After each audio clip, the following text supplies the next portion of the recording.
are going to discuss some charitable giving considerations for the 2025 and 2026 tax years.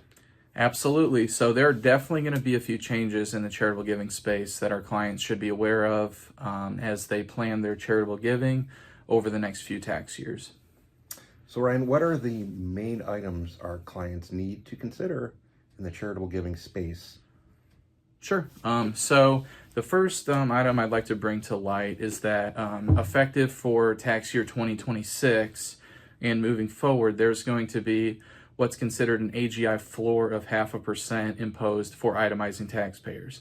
So what this means essentially is that 0.5% of a taxpayer's AGI is going to become permanently disallowed for purposes of itemized deductions. In layman's terms, what this looks like is, let's say a taxpayer has an AGI of $100,000. So that first $500 or 0.5% of their AGI is going to be disallowed for purposes of charitable giving if they itemize their deductions. So this could be very impactful for some of our taxpayers, so it's definitely something to consider. And again, this is for tax years beginning 2026, not 2025. Now, what this does is it does open up two good opportunities for philanthropic taxpayers for 2025.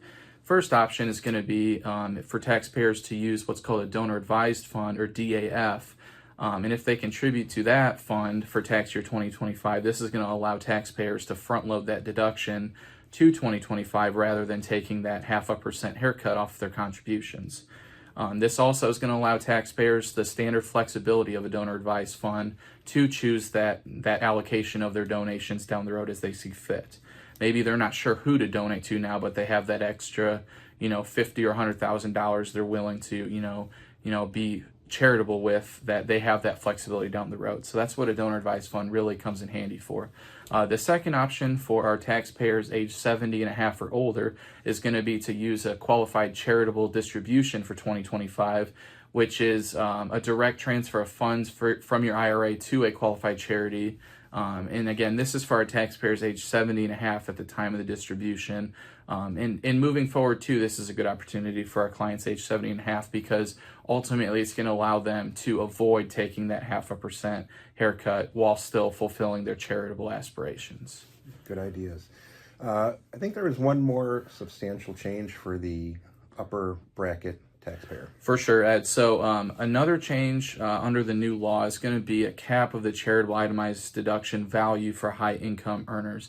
As we're aware, the marginal tax bracket goes up to 37% with the new law. So unfortunately, this rule is going to cap the tax benefit of itemized deductions for charitable itemized deductions at 35%. So it's going to leave that 2% on the table for, unfortunately, taxpayers aren't going to be able to take advantage of. So, but there is also some good news for our clients that don't itemize. Correct. So a good addition to the new law is that there's going to be a universal above the line deduction in place beginning in tax year 2026. That's going to allow $1,000 for single filers and $2,000 for married file joint filers for cash gifts to qualified charities. So essentially, our standard deduction taxpayers are going to be able to take that extra $1,000 or $2,000 deduction on their return, which is definitely comes in handy. Yeah, that's a very good thing. Well, Ryan, I want to thank you for the insights, and that's going to wrap up this episode of the podcast discussing charitable giving considerations for tax years 25 and 26. As always, we recommend that you consult a member of our team before making any impactful decisions, as these tax law changes may vary depending on client-specific circumstances. Absolutely. And to that, cheers. Cheers. Thank you for watching this episode of the BOBCAST. Until next time, so long.